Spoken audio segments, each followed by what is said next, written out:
আসসালামু আলাইকুম, শুভ সকাল। সবাইকে স্বাগত জানাচ্ছি আমার দেশ লিড নিউজে। সঙ্গে আছি আমি মাহবুবুর রহমান ইমন। আমাদের আজকে লিড নিউজের শিরোনাম, দুই দেশের বিবৃতিতে রহস্যময় ফারাক। আজকে লিড নিউজটি লিখেছেন বশির আহমেদ। চলুন দর্শক, লিড নিউজটির বিস্তারিত জেনে নেওয়া যাক। দিল্লিতে অনুষ্ঠিত বহুল আলোচিত বিজিবি বিএসএফ বৈঠক এবং বৈঠক পরবর্তী যৌথ বিবৃতি নিয়ে নানা প্রশ্ন ও রহস্য তৈরি হয়েছে। পুশিন নিয়ে যখন দুদেশের সীমান্তে চরম উত্তেজনা বিরাজ করছে, ঠিক সেই মুহূর্তে অনুষ্ঠিত ৫৭তম বিজিবি বিএসএফ মহাপরিচালক পর্যায়ের বৈঠকের পর দেওয়া যৌথ বিবৃতিতে পুশিন শব্দটাই নেই। যৌথ বিবৃতিতে সীমান্ত হত্যার বদলে লেখা হয়েছে সীমান্তে সংঘটিত মৃত্যু। এদিকে যৌথ বিবৃতির পাশাপাশি বিজিবির পক্ষ থেকে পৃথক একটি সংবাদ বিজ্ঞপ্তি প্রকাশ করা হয়েছে, যেখানে পুশিন বা সীমান্ত হত্যার মতো ইস্যুগুলো বিস্তারিত তুলে ধরা হয়েছে। অথচ বাংলাদেশের জন্য গুরুত্বপূর্ণ এই ইস্যুগুলো যৌথ বিবৃতিতে নেই, যা রীতিমতো রহস্যজনক এবং বড় ধরনের প্রশ্ন তৈরি করেছে। বর্ডার গার্ড বাংলাদেশ বিজিবি নেতৃত্বের ভূমিকা নিয়ে প্রশ্ন তুলে কূটনৈতিক ও নিরাপত্তা বিশ্লেষকরা বলছেন, দিল্লিতে ঠিক কি ঘটেছে? বিজিবি প্রধানকে সংবাদ সম্মেলন করে জাতির সামনে তা পরিষ্কার করতে হবে, কারণ এবারের বৈঠক নিয়ে নানা ধরনের অস্পষ্টতা তৈরি হয়েছে। তবে বিজিবি প্রধান এবারের বৈঠক নিয়ে উত্থাপিত প্রশ্ন এবং অভিযোগ সম্পর্কে বলেছেন, বৈঠক নিয়ে যেসব প্রশ্ন তোলা হচ্ছে তা তথ্যগতভাবে সঠিক নয়। ঢাকা ও দিল্লির সংশ্লিষ্ট নিরাপত্তা সূত্রগুলো আমার দেশকে জানিয়েছে, সীমান্তে বিজিবি যে ধরনের শক্ত অবস্থান নিয়েছে, দিল্লি বৈঠকে তাদের অবস্থান ছিল সম্পূর্ণ বিপরীত। বিজেপি কর্মকর্তারা দিল্লি বৈঠকে বাংলাদেশের অবস্থান জোরালোভাবে তুলে না ধরে ভারতীয় সীমান্তরক্ষী বাহিনী বিএসএফ এর সঙ্গে এক ধরনের আপোষকামী অবস্থান নেন। বিএসএফ এর দাবি মতো যৌথ বিবৃতিতে সম্মতি দিয়েছেন। অন্যদিকে সমালোচনা এড়াতে আলাদা একটি সংবাদ বিজ্ঞপ্তি প্রকাশ করেছেন, যার সঙ্গে যৌথ বিবৃতির বিস্তার ফারাক রয়েছে। যৌথ বিবৃতিতে ভারতের স্বার্থ সংশ্লিষ্ট ইস্যুগুলো প্রাধান্য পেলেও বাংলাদেশের স্বার্থ সংশ্লিষ্ট ইস্যুগুলো ছিল রীতিমতো উপেক্ষিত। পুশিন ইস্যু নিয়ে চলমান চরম সীমান্ত উত্তেজনার মাঝে গত ৮ থেকে ১১ জুন দিল্লিতে অনুষ্ঠিত হয় এবারের বিজিবি বিএসএফ শীর্ষ বৈঠকে বিজিবির পক্ষে নেতৃত্ব দেন বাহিনীর মহাপরিচালক মেজর জেনারেল মোহাম্মদ আশরাফুজ্জামান সিদ্দিকী। অন্যদিকে বিএসএফ এর নেতৃত্ব দেন সংস্থাটির মহাপরিচালক প্রবীণ কুমার। রেওয়াজ অনুযায়ী প্রতিটি শীর্ষ বৈঠকের পর একটি যৌথ সংবাদ সম্মেলন অনুষ্ঠিত হয়, তবে এবার কোনো ধরনের সংবাদ সম্মেলন হয়নি। এর পরিবর্তে বৈঠকের একদিন পর বিএসএফ এর পক্ষ থেকে প্রকাশ করা হয় যৌথ বিবৃতি। এতে বলা হয়, অত্যন্ত আন্তরিক পরিবেশে ইতিবাচক মনোভাব নিয়ে এবারের বৈঠক অনুষ্ঠিত হয়েছে। বৈঠকে উভয় পক্ষ সীমান্তে শান্তি ও স্থিতিশীলতা বজায় রাখার অঙ্গীকার পুনর্ব্যক্ত করেছে।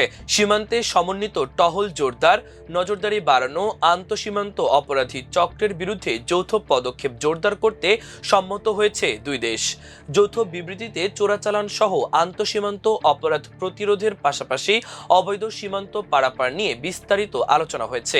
এতে আরও বলা হয়, দুদেশের প্রতিনিধি দল সীমান্তে সংঘটিত মৃত্যু, আন্তঃসীমান্ত অপরাধ ও বিদ্রোহী কার্যকলাপ বন্ধে জিরো টলারেন্স নীতি গ্রহণের ব্যাপারে প্রতিশ্রুতি ব্যক্ত করা হয়েছে। তবে যৌথ বিবৃতিতে সাম্প্রতিক সময়ে সীমান্তে চরম উত্তেজনা সৃষ্টিকারী পুশিন ইস্যুটি কোনোভাবেই তুলে ধরা হয়নি। অতীতের যে কোনো বিবৃতিতে সীমান্ত হত্যার বিষয়টি উল্লেখ থাকলেও এই প্রথমবারের মতো যৌথ বিবৃতিতে সীমান্ত হত্যার পরিবর্তে সীমান্তে মৃত্যু বলে উল্লেখ করা হয়েছে। অন্যদিকে এই যৌথ বিবৃতি সম্পর্কে কোনো ধরনের মন্তব্য না করে বিজিবি বিএসএফ বৈঠক নিয়ে আলাদা একটি সংবাদ বিজ্ঞপ্তি প্রকাশ করেছে বিজিবি। এই সংবাদ বিজ্ঞপ্তিটি বিএসএফ এর প্রকাশিত যৌথ বিবৃতির তুলনায় অনেক বিস্তৃত এবং এখানে পুশিন, সীমান্ত হত্যা, সীমান্তে অবৈধ অবকাঠামো নির্মাণ সহ বাংলাদেশের স্বার্থ সংশ্লিষ্ট বিভিন্ন ইস্যু তুলে ধরা হয়েছে। বিজিবির সংবাদ বিজ্ঞপ্তিতে বলা হয়, বাংলাদেশের পক্ষ থেকে বৈঠকে পুশিন বন্ধের আহ্বান জানানো হয়। এক্ষেত্রে বিদ্যমান দ্বিপক্ষীয় ব্যবস্থার ভিত্তিতে ব্যবস্থা নেওয়ার কথা বিএসএফ জানিয়েছে বলে বিজ্ঞপ্তিতে উল্লেখ করা হয়েছে। বিজিবির সংবাদ বিজ্ঞপ্তিতে বলা হয়, সম্মেলনে সীমান্ত হত্যা ও সহিংসতা প্রতিরোধ, সীমান্ত নিরাপত্তা, মাদক চোরাচালান, পার্বত্য অঞ্চলের বিচ্ছিন্নতাবাদী ও সশস্ত্র গোষ্ঠীর কার্যক্রম নিয়ে বিস্তারিত আলোচনা হয়েছে। সংবাদ বিজ্ঞপ্তিতে বলা হয়, বিজেপি মহাপরিচালক ভারতের মিজোরাম রাজ্যে পার্বত্য অঞ্চলের বিচ্ছিন্নতাবাদী ও সশস্ত্র সন্ত্রাসী গোষ্ঠীর সম্ভাব্য অবস্থান ও বাংলাদেশ বিরোধী কার্যকলাপের বিষয়ে উদ্বেগ প্রকাশ প্রকাশ করে তাদের বিরুদ্ধে প্রয়োজনীয় ব্যবস্থা গ্রহণে ভারতের সহযোগিতা কামনা করেন। বিজিবি মহাপরিচালক আন্তর্জাতিক সীমান্তের 150 গজের মধ্যে নিরাপত্তা কাঠামো নির্মাণ অব্যাহত থাকায় গভীর উদ্বেগ প্রকাশ করেন। তবে বিজিবির প্রকাশিত সংবাদ বিজ্ঞপ্তিতে বাংলাদেশের স্বার্থ সংশ্লিষ্ট এসব ইস্যু তুলে ধরা হলেও যৌথ বিবৃতিতে এসবের কিছুই নেই, যা বড় ধরনের প্রশ্নের জন্ম দিয়েছে। যৌথ বিবৃতি সম্পর্কে ঢাকা ও দিল্লির সংশ্লিষ্ট নিরাপত্তা কর্মকর্তারা আমার দেশকে জানিয়েছেন, নিয়ম অনুযায়ী কোনো যৌথ বিবৃতি প্রকাশের আগে দুই পক্ষকেই বিবৃতির বিষয়বস্তুর ব্যাপারে একমত হতে হয়। এমনকি দাড়ি কমা পর্যন্ত পুঙ্খানুপুঙ্খ বিশ্লেষণের পরই সম্মতি দেওয়া হয়। নিয়ম অনুযায়ী যৌথ বিবৃতি একই সময়ে উভয় পক্ষ থেকে অবিকৃত অবস্থায় প্রকাশিত হওয়ার কথা, কিন্তু এবারের বিজিবি বিএসএফ বৈঠকের পর তেমনটি ঘটেনি। বিএসএফ এর পক্ষ থেকে যে যৌথ বিবৃতি প্রকাশ করা হয়েছে, একই বিবৃতি বিজিবির পক্ষ থেকেও প্রকাশ করার কথা, কিন্তু বাস্তবে তা ঘটেনি। বিজিবি যৌথ বিবৃতির ব্যাপারে কোনো ধরনের মন্তব্য না করে আলাদাভাবে একটি সংবাদ বিজ্ঞপ্তি দিয়েছে, যা রীতিমতো উদ্বেগজনক। যৌথ বিবৃতি মানেই উভয় পক্ষ তাতে সম্মত হয়েছে। বিজিবি কিভাবে এই ধরনের একটি যৌথ বিবৃতিতে সম্মত হলো তা নিয়ে প্রশ্ন তোলার যথেষ্ট সুযোগ রয়েছে। ওই কর্মকর্তা আরো বলেন, ধারণা করছি দিল্লি বৈঠকে বিজিবি বিএসএফ এর কাছে এক ধরনের আত্মসমর্পণের পর দেশের অভ্যন্তরীণ সমালোচনা এড়াতে আলাদা সংবাদ বিজ্ঞপ্তি প্রকাশ করেছে। এছাড়া এবারের বৈঠক ঘিরে এমন কিছু ঘটনা ঘটেছে যা রীতিমতো উদ্বেগজনক। রেওয়াজ রয়েছে বৈঠক শুরুর আগে সংশ্লিষ্ট পক্ষগুলো আলোচনার বিষয়বস্তু অর্থাৎ কান্ট্রি পজিশন একে অন্যের সঙ্গে বিনিময় করে থাকে। বিএসএফ তাদের পজিশন পেপার বৈঠক শুরুর মাত্র ঘণ্টাখানেক আগে বিজিবির সঙ্গে শেয়ার করে। অন্যদিকে বিজিবি প্রতিনিধি দিল্লির উদ্দেশ্যে ঢাকা ছাড়ার আগেই বাংলাদেশের পজিশন পেপার বিএসএফ এর হাতে চলে যায়। এটা নিশ্চিতভাবেই একটা অস্বাভাবিক ঘটনা।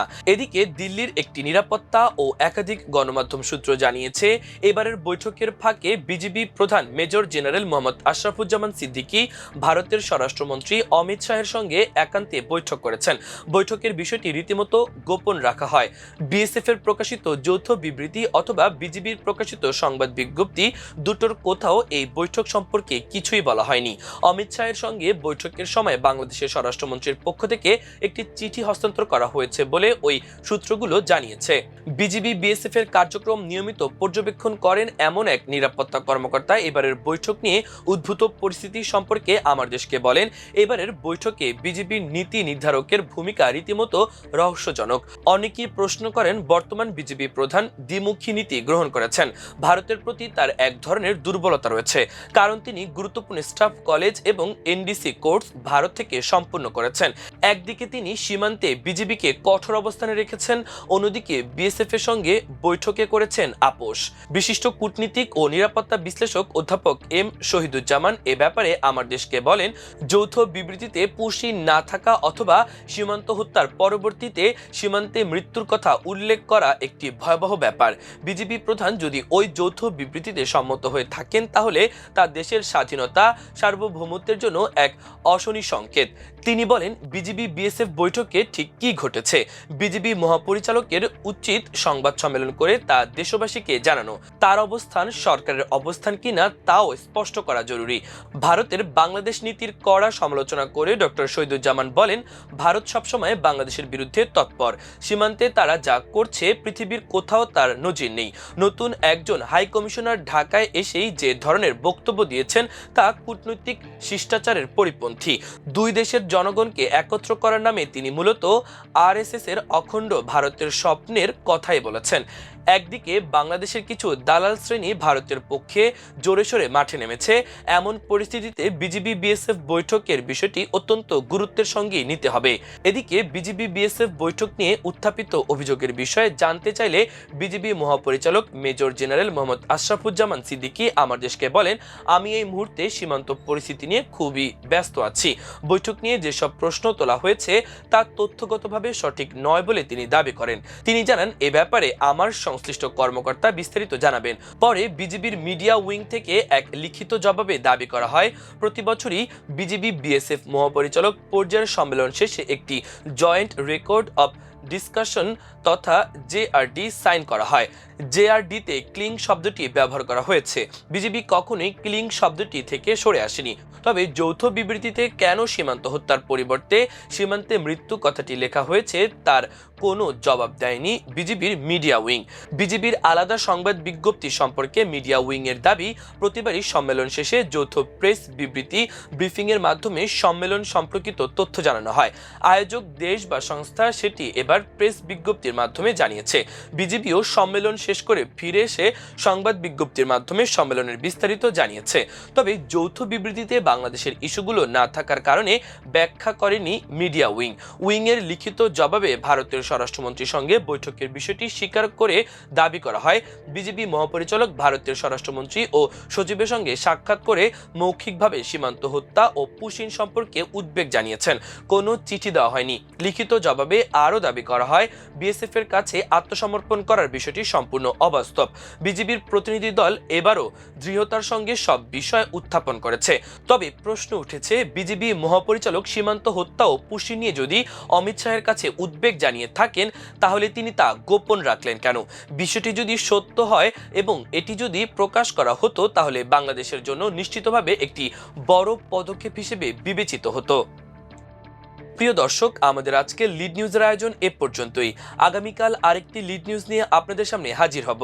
সে পর্যন্ত মহান আল্লাহ তাআলা আপনাদের সবাইকে ভালো রাখুক, সুস্থ রাখুক। এতক্ষণ সঙ্গে থাকার জন্য অসংখ্য ধন্যবাদ। আল্লাহ হাফেজ।